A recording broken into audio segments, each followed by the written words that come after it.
본문 말씀을 가지고 기적을 일으키는 감사라는 제목으로 말씀 나누기로 합니다. 제목 한번 다시 해볼까요? 기적을 일으키는 감사. 네, 우리 주일학교가 참석했을 때만 하는 것 같은데요. 우리 한번 큰 소리로 한번 해보면 좋겠습니다. 할렐루야. 할렐루야. 할렐루야. 아, 좋아요. 지금 굉장히 좋습니다. 조금 더 큰 소리로 우리 주일학교만 하는 건 아니고요. 우리 어르신들도 굉장히 당황스럽고 놀라셨겠지만 좀 같이 따라오시면 좋겠습니다. 왜냐하면 또 이제 익숙하지 않고 낯설다 보니까 가만히 있으면 천근만근 무거운 눈꺼풀이 막 눈을 덮습니다. 그래서 적극적으로 참여해 주시기를 바랍니다.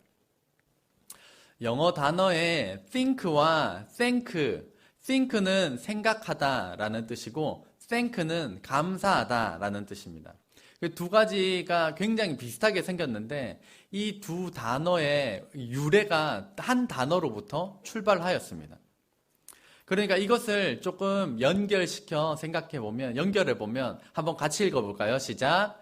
생각하지 않으면 감사할 수 없고 생각하면 감사할 수 있다.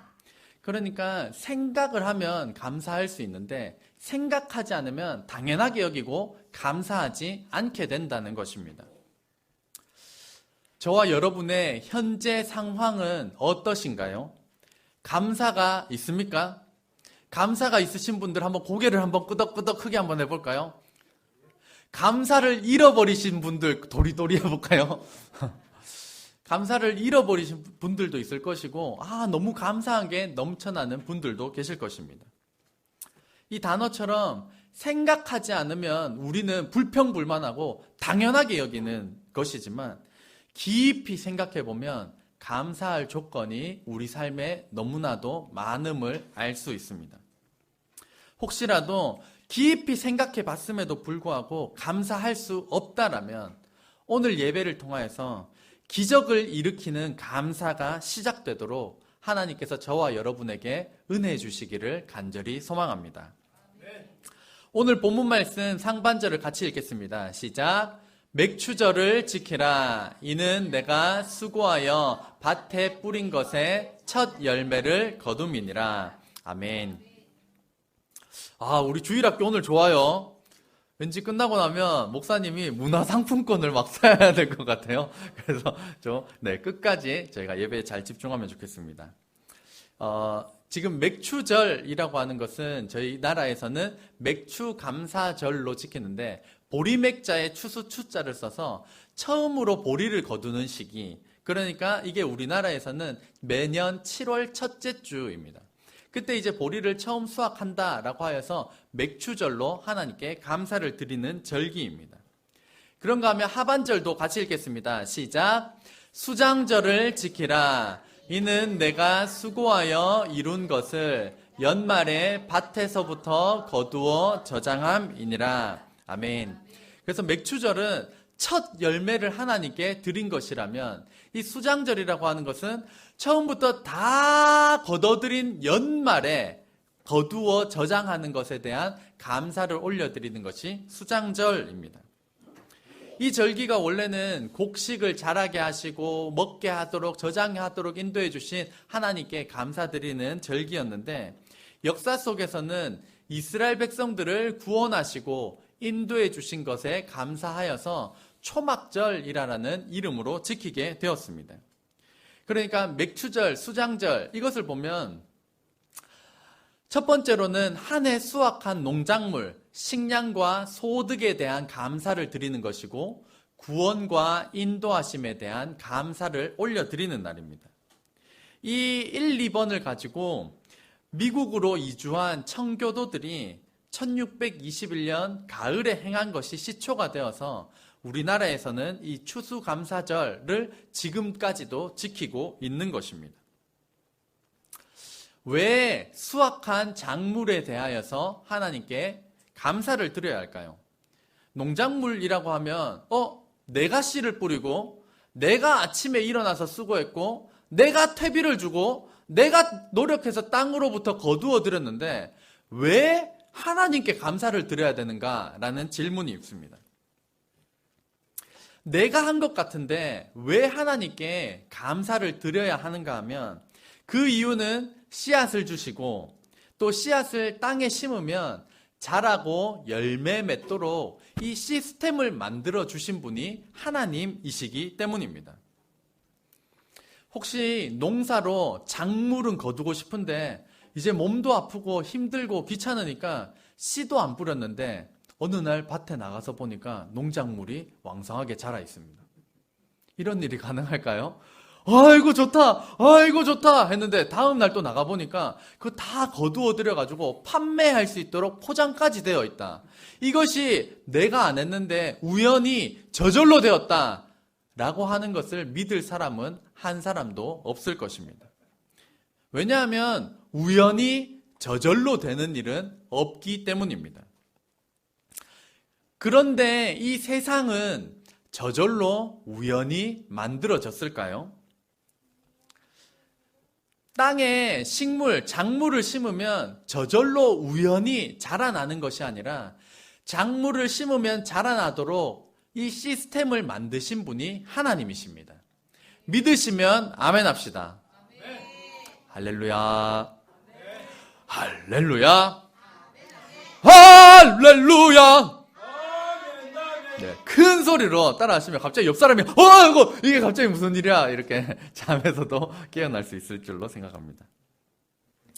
농작물에 대한 것뿐만이 아니라 지금은 이제 젊은 사람들은 농사를 짓는 사람이 드뭅니다. 그렇다면 우리는 소득에 대한 감사를 하나님께 올려드리는 것입니다. 소득에 대한 것도 마찬가지입니다. 내가 새벽부터 일어나서 내가 열심히 일을 했는데 저절로 된 게 아니라 내가 열심히 일을 했는데 왜 하나님께 감사드려야 해? 라는 질문을 할 수 있지만 만약에 저와 여러분의 손과 발이 지금과 같이 정상적이지 않다라면 우리는 소득을 거둘 수 있었을까요?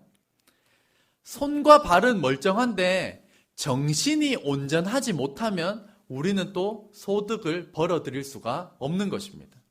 그래서 우리가 소득을 얻는다라고 하는 것은 하나님께서 정상적인 몸을 주셨고 정상적인 정신을 주셨기 때문에 우리가 노동을 하며 그에 따른 소득을 거둬들일 수가 있는 것입니다. 그래서 한 해 수확한 이 농작물, 식량과 소득에 대하여서 하나님께 감사드리는 저와 여러분 되시기를 주의 이름으로 축복합니다. 또한 추수감사절의 두 번째 정신은 구원과 인도하심에 대한 감사입니다. 나 같은 죄인을 구원하여 주신 하나님의 은혜에 감사드려야 합니다. 우리는 모두 하나님 앞에 죄인입니다. 죄인이라고 하면 내가 선하게 살아왔는데 내가 무슨 죄를 지었단 말이야? 왜 교회에만 오면 기분 나쁘게 나보고 죄인이라고 하는 거야? 라는 질문을 할 수가 있습니다. 왜 교회에 오면 왜 기분 나쁘게 죄인이라고 말을 할까요? 성경 두 구절을 보도록 하겠습니다. 같이 읽겠습니다. 시작. 태초에 하나님이 천지를 창조하시니라. 믿으시면 큰 소리로 아멘. 태초에 하나님께서 이 세상을 저절로 된 것이 아니라 하나님께서 이 세상을 창조하셨습니다. 하나님께서 창조하신 이 세상에 살아가는 사람들에게 있어서 하나님께서 명령하시는 것이 있습니다. 같이 읽겠습니다. 시작. 죄에 대하여라 함은 그들이 나를 믿지 아니함이요. 무엇이 죄인가? 라고 하면 하나님께서는 내가 이 세상을 만들었는데 나를 믿지 아니하는 것, 그것이 바로 죄다. 나쁜 짓을 안 하고 도둑질을 하지 않고 살인을 하지 않고 이것도 죄이긴 하지만 가장 큰 죄는 바로 내가 이 세상을 창조하였고 내가 너희를 만들었는데 너희가 나를 믿지 않는 것, 창조주 하나님을 믿지 않는 것, 그것이 가장 큰 죄다라고 하나님께서 말씀하십니다.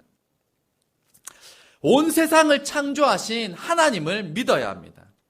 죄인인 우리를 구원하기 위해 하나님의 아들 예수님께서 이 땅 가운데 오셔서 우리 대신 고난당하시고 이 십자가에 달려 돌아가시고 3일 만에 부활하신 이 십자가의 사건, 예수님을 믿어야 합니다. 교회는 그 예수님을 전하기 위해 세워진 기관입니다. 그래서 교회는 꼭 십자가가 있습니다. 예수님께서 우리를 위하여 돌아가신 그 십자가를 전하기 위하여서 교회가 세워진 것입니다.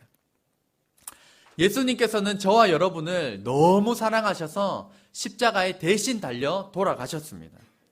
그래서 예수님을 믿으면 천국길로 인도하시고 예수님을 믿지 아니하면 영원한 지옥불로 심판하신다고 하나님께서 정하셨습니다. 추수감사절을 통하여서 나 대신 십자가에 달려 돌아가신 예수님을 믿음으로 영원한 지옥불이 아닌 영원한 천국을 선물로 받는 저와 여러분 되시기를 주의 이름으로 축복합니다. 추수감사절은 한 해 수확한 농작물, 이 식량과 소득에 대한 감사이자 구원과 인도하심에 대한 감사를 드리는데, 이것은 한번 따라해 보겠습니다. 선기적 후 감사. 이것은 먼저 하나님께서 베풀어 주셨고 그에 대한 감사를 드리는 절기인데, 또 성경에는 이와 반대로 한번 따라해 보겠습니다. 선감사 후 기적. 성경에는 먼저 감사를 하고 하나님께서 기적을 나중에 베풀어 주시는 것이 성경에 등장합니다. 말씀 한 구절 같이 읽겠습니다. 시작. 무리를 명하여 잔디 위에 앉히시고 떡 5개와 물고기 2마리를 가지사 하늘을 우러러 축사하시고 떡을 떼어 제자들에게 주시매 제자들이 무리에게 주니. 아멘. 이것은 성경의 유명한 오병이어의 기적입니다. 떡 5개와 물고기 2마리를 통하여서 5,000명 이상, 남자 장정만 5,000명, 수많은 사람들을 먹고 남기신 기적을 베푸신 사건입니다. 이 오병이어 사건에서도 중요한 순서가 있습니다. 순서를 보면 오병이어 기적을 베푸신 사건 전에 예수님께서 먼저 감사 기도를 드리셨다는 것입니다. 축사하시고 이것이 바로 감사 기도를 드렸다라는 것입니다. 그렇다면 기적이 먼저입니까? 감사가 먼저입니까? 감사가 먼저라는 사실을 알 수가 있습니다. 한번 따라해 보겠습니다. 기적이 먼저가 아니라 감사가 먼저입니다. 또 말씀 한 구절 보겠습니다. 같이 읽겠습니다. 시작. 돌을 옮겨 놓으니 예수께서 눈을 들어 우러러 보시고 이르시되 아버지여 내 말을 들으신 것을 감사하나이다. 아멘. 이 성경 본문은 나사로라는 사람이 죽었는데 이 죽은 사람을 살리기 위하여서 예수님께서 오신 장면입니다. 예수님께서 나사로가 죽었는데 오셨습니다. 나사로를 살리기 위해 오셨는데 예수님께서는 나사로를 살리기 전에 먼저 기도부터 하셨다는 것입니다. 먼저 감사 기도를 드리셨습니다. 그래서 기적이 먼저가 아니라 감사가 먼저라는 사실을 우리는 명심해야 합니다. 한번 옆 사람에게도 이야기해 줍시다. 기적이 먼저가 아니라 감사가 먼저래요. 기적이 먼저가 아니라 감사가 먼저래요. 기적이 먼저가 아닙니다. 감사하니까 기적이 뒤따라오게 된 것입니다. 사람들은 이렇게 말할 수 있습니다. 감사할 거리가 있어야 감사하죠.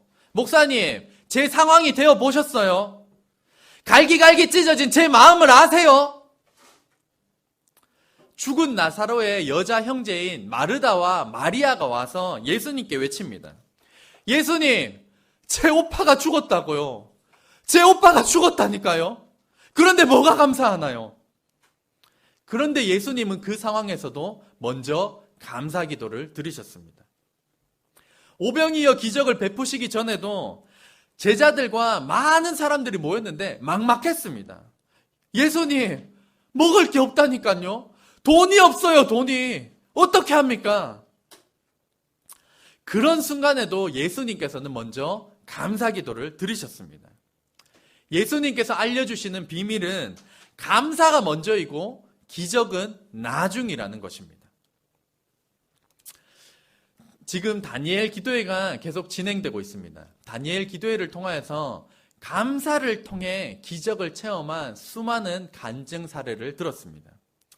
제가 그래서 다니엘 기도회가 하루에 2시간씩 해서 벌써 수십 시간이 들어졌는데 그 중에 엑기스만 발췌하여서 제가 여러분들에게 좀 소개를 드리고자 합니다.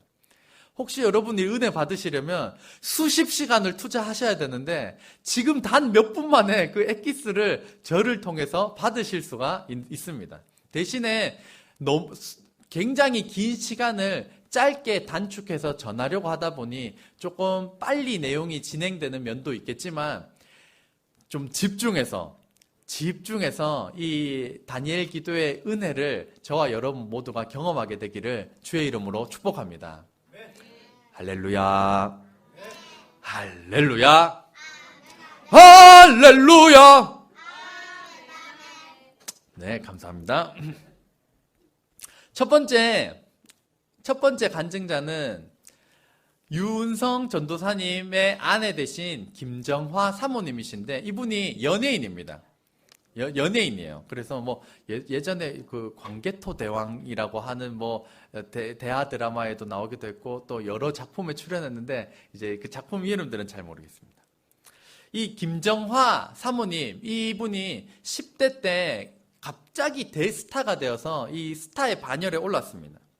얼마나 바빴는가 하면 밤에 잘 시간이 없어서 집에서 자질 못하고 차를 이동하는 와중에 차에서 쪽잠을 잘 정도로 그렇게 스케줄이 빡빡하게 바빴다고 합니다. 그렇게 바쁜 시간을 보내다가 갑자기 우울증이 찾아왔습니다. 그래서 모든 일정을 중단하고 정신과에 가서 약도 받고 치료를 받으면서 휴식을 취하던 중에 정태우라고 하는 크리스천 또 다른 연예인이 있습니다. 이 크리스천 연예인의 추천으로 아프리카의 5살짜리 여자아이 아그네스의 엄마가 되어줄 기회가 주어졌습니다. 하지만 그것이 쉽지 않았습니다. 왜냐하면 아그네스라는 여자아이의 가정 배경을 살펴보면 그 부모님이 에이즈 감염자였습니다. 그리고 이 아그네스의 또 다른 7명의 형제들이 있었는데 7명의 형제들 모두가 에이즈였습니다. 그리고 아그네스도 마찬가지로 그 가정에서 태어났기 때문에 에이즈 감염자였습니다. 하지만 이 김정화 사모님은 이 에이즈 감염자인 아그네스의 엄마가 되어 주었던 것입니다.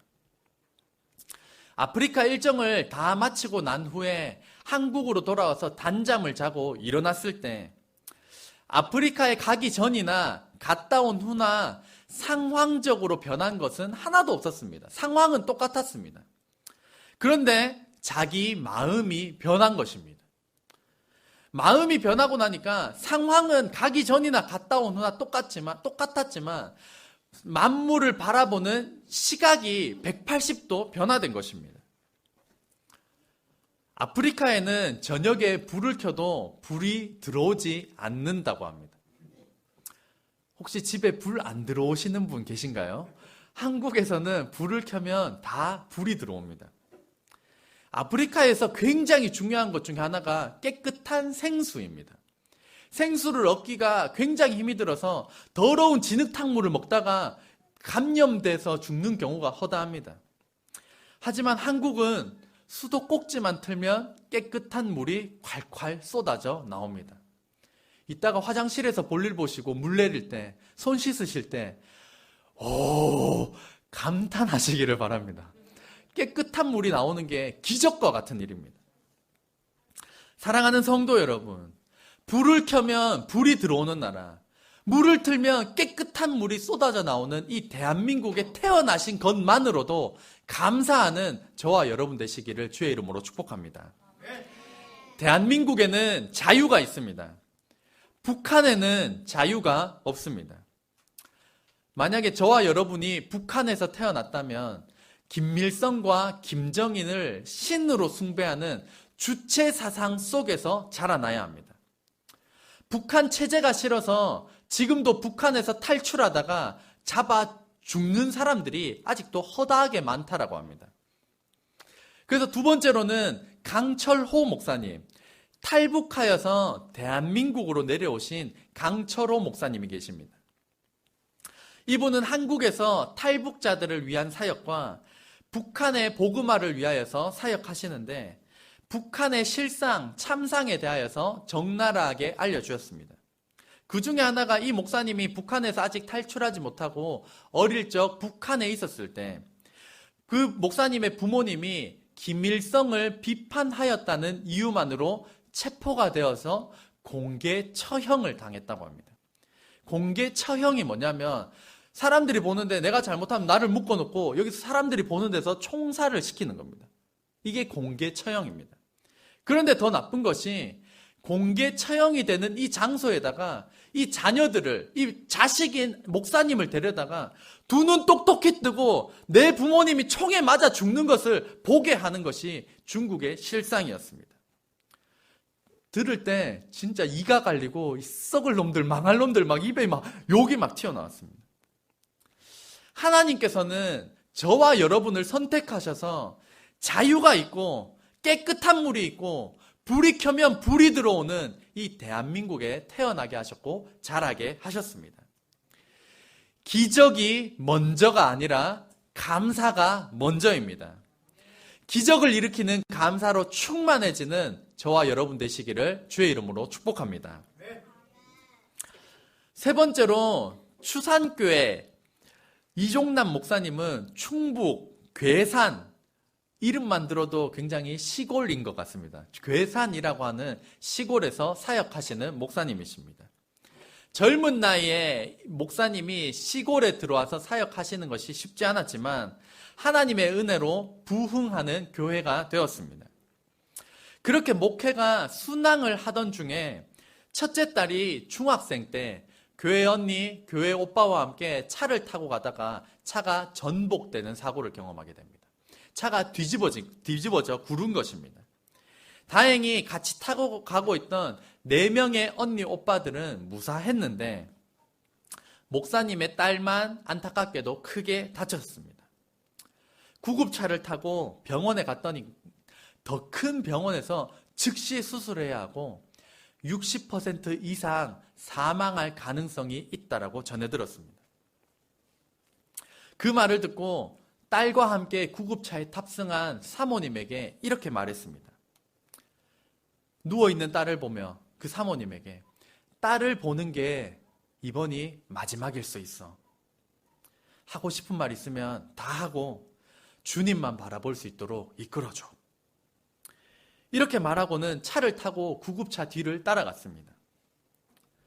사람들 앞에서 목사님은 당당한 척 했습니다. 괜찮은 척, 하나님께서 살려주실 거라고 당당한 척 했는데 혼자 그 구급차 뒤를 따라가는 차 안에서 이 목사님은 마음이 무너지고 절규하였습니다. 하나님, 이거 아니잖아요. 제가 하나님의 교회 살려보려고 이렇게 열심히 했는데 차라리 저를 데려가시지 왜 제 아이입니까? 그렇게 1시간 동안 소리 지르고 절규하면서 병원에 도착했습니다. 도착해서 보니 상황은 더 심각했습니다. 차에서 튕겨져 나가면서 골반뼈가 부러졌고 이 부러진 골반뼈가 장기들을 찔러서 관통하고 구멍을 냈던 것입니다.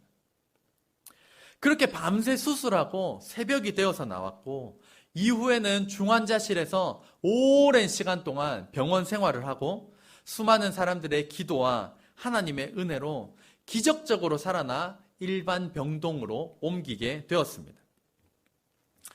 일반 병동으로 옮겼지만 여전히 움직일 수 없고 의료 장비에 몸을 맡겨야 했었는데 그때까지 믿음으로 잘 견뎌온 딸도 불평불만을 쏟아내기 시작했습니다. 여러 차례 수술하였다 보니까 배에 흉터 자국이 많이 생겼습니다. 그것을 보면서 미래의 남편도 나를 사랑하지 않을 거라는 절망감이 밀려왔습니다. 그때 어머니 되신 사모님께서 이렇게 말씀하셨습니다. 예수님의 손과 발에 못자국 난 흉터가 있었던 것처럼 너도 이 흉터를 통하여서 하나님께서 너를 살리셨다라고 하는 그 간증의 흔적이 되기를 바란다. 또 목사님께서는 병상에 누워있는 딸에게 우리 감사해보자. 우리 감사일기를 써보자 라고 권유하셨습니다. 처음에 딸은 말도 안 된다고 지금 감사할 게 뭐가 있냐고 내가 병원에 지금 이렇게 누워있는데 라고 했던 딸이 그날 오후부터 감사일기, 감사하기 시작했습니다.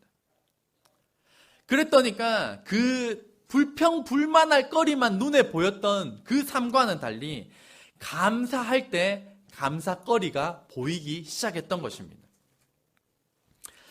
아무것도 아닌 자신을 위하여서 수많은 사람들이 기도해 주는 것, 죽지 않고 여전히 살아있는 것, 그전에는 보지 못했지만 불평불만할 때는 나에게 감사거리를 찾지 못했지만 감사하기 시작하자 내 삶 가운데 있는 감사거리, 감사할 제목들이 눈에 띄기 시작했고 그것으로 감사 기도를 올려드리기 시작했습니다.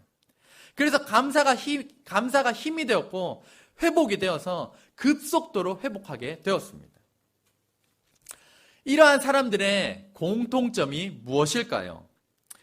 감사하기 전에는 보이지 않았던 것들이 감사하자 보이기 시작했습니다. 또한 감사하자 치료되었고 회복되었고 기적이 시작되었습니다. 기적이 먼저가 아닙니다.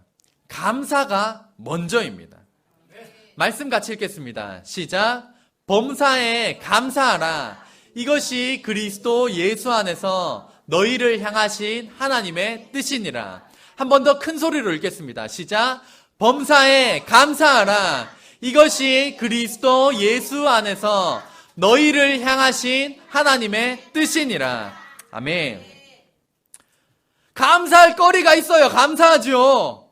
라고 반문하는 우리들에게 하나님께서는 범사에 감사해라. 이것이 그리스도 예수 안에서 너희를 향하신 하나님의 뜻이다. 감사할 게 있어야 감사하죠. 라는 우리들에게 범사에 감사해라. 이것이 그리스도 예수 안에서 너희를 향하신 하나님의 뜻이다. 감사는 명령입니다. 감사는 해도 되고 안 해도 되는 것이 아닙니다. 조건을 따지고 좋을 때 감사하고 안 좋을 때 안 하는 것이 아닙니다. 감사는 명령입니다. 명령에 순종하고 계십니까? 감사는 명령입니다. 이해되지 않아도 순종해야 하는 것이 감사입니다. 마지막으로 네 번째로 서진교 목사님, 작은 예수 선교회 대표 서진교 목사님이 계십니다. 이분은 어릴 때 게임을 워낙 잘했다고 합니다. 그래서 게임 하다가 정말 게임을 너무 잘해서 프로게이머가 되었고 프로게이머 단체에 입단하게 되었습니다. 프로게이머에 입단하고 난 다음에도 수개월 동안 프로게이머가 하루에 18시간에서 20시간씩 게임만 해야 합니다. 그러니까 밥 먹는 시간 제외하고 잠자는 시간을 제외하고 프로게이머는 게임만 해야 됩니다. 몸이 아파도 게임을 해야 되고 안 하고 싶어도 게임을 해야 됩니다. 그것이 직업입니다. 그렇게 잠자는 시간을 제외하고 게임만 하다가 어느 날, 그날도 새벽 1시, 2시, 3시, 4시까지 게임을 열심히 하였습니다. 그리고 잠자리에 누웠는데 잠이 오지 않아서 무언가 알 수 없는 힘에 이끌려서 보통 새벽 기도가 5시에 하니까 근처에 있는 교회 새벽 기도를 가게 되었습니다. 그 새벽 기도에 갔는 거기에서 자신을 오랫동안 기다리고 계셨던 예수님을 거기서 만난 것입니다. 이후 목사님이 되셔서 노숙자를 위한 사역을 감당하셨고 또 장애인들을 위하여서 장애인들의 일자리 창출을 위한 사역을 하셨습니다.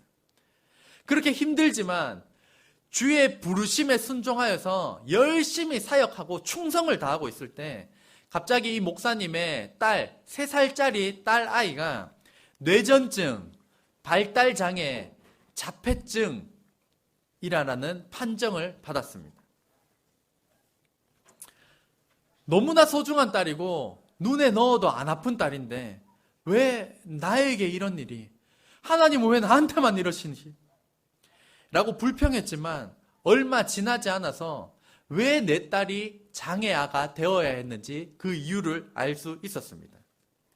그것은 바로 목사님 딸이 20년 뒤에는 목사님의 딸이 조금 더 나은 환경에서 살아갈 수 있도록 장애인들을 향하여서 비장애인들의 편견이 사라지는 나라가 되도록 장애인들에게 더 많은 일자리가 제공되는 나라가 되도록 내 딸이 맞이할 10년, 20년 뒤에 사회가 좀 더 나아지도록 복음과 이 땅을 위하여서 변화시켜 나가는 것이 하나님께서 주신 비전이었고 감사 제목이었던 것입니다. 목사님도 내 딸이 자폐아라는 것에 대해, 뇌전증이라는 것에 대해 불평하고 원망할 수 있었습니다. 하지만 목사님은 그 속에서 하나님의 뜻을 발견했습니다.